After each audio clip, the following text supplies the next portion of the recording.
Okay, let's unpack this. Today, we're taking a deep dive into a city that really lives up to its nickname, the City of Dreams, Mumbai, India's vibrant financial heart. So we've gathered your sources, articles, notes, research, and our mission is basically to explore what makes Mumbai such a vital global hub.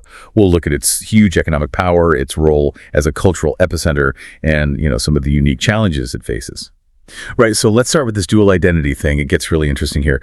Mumbai is, undeniably India's financial capital. You've got major institutions there like the Bombay Stock Exchange, the BSE, and the Reserve Bank of India.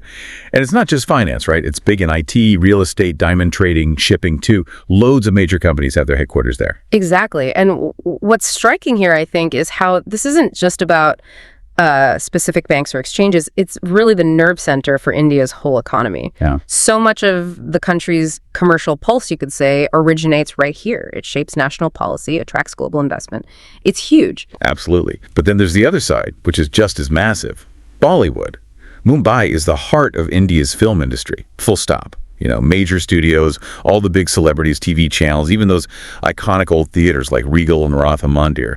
That's where the magic happens, and it gets beamed out worldwide. Yeah, and that entertainment industry makes Mumbai a global cultural touchstone, doesn't it? It perfectly shows off this unique dual identity. It's a high-stakes financial center, and this incredibly dynamic creative powerhouse. It shapes stories and perceptions way beyond India itself. Okay, so moving on from sort of the economic and cultural engines. What about the place itself? Mumbai's geography is pretty fundamental to its character. It was originally, 7 islands on the Arabian Sea, and it has that tropical, humid climate, plus the monsoons, right?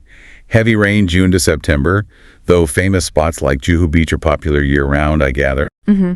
And living within that unique setting is this incredible mix of cultures. You find people from practically every Indian state, different religions, all living together, which raises a fascinating point.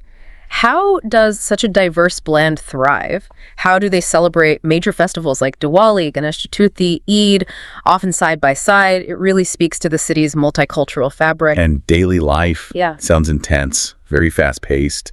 The Mumbai local trains, everyone calls them the lifeline, apparently one of the world's busiest train systems. Yeah. And they're expanding the metro and bus networks too. But the traffic jams, legendary. Makes getting around a real challenge sometimes. No, definitely. But amidst all that bustle, you find these amazing, almost unique solutions, like the Dabawalas. You've probably heard of them. This world-famous lunch delivery system that's, almost error-free. It's pretty low-tech, but its logistics are so precise. Global companies actually study it. It says a lot about Mumbai's knack for organization, even within the chaos. That's fascinating. Yeah. And the city is packed with landmarks, too, right?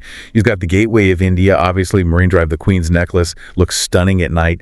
The Chhatrapati Shivaji Maharaj Terminus, that huge train station, that's a UNESCO site. Plus the ancient Elephanta Caves, the Haji Ali Dargah out in the water. Lots to see. So when you put all this together, the ambition, the daily life, the history, you also see these stark contrasts. Mumbai is famously home to Dharavi, Asia's largest slum, but it's also where some of India's wealthiest people live. Yeah. It creates this relentless energy, like 247. It's a city that genuinely feels like it never sleeps. Right. But that intensity comes with major challenges, which your sources definitely highlight. Overpopulation is a huge one, leading to a severe housing crisis and, sanitation issues. And the daily grind of traffic congestion is bad enough, but then the monsoons hit and you get widespread flooding. These aren't just abstract problems, they're everyday realities for millions of people living there. So, summing it up, Mumbai feels like a city of just immense energy, these really sharp contrasts, but also incredible resilience. It's always moving, always changing, always adapting somehow. Absolutely. And maybe a final thought for you to consider.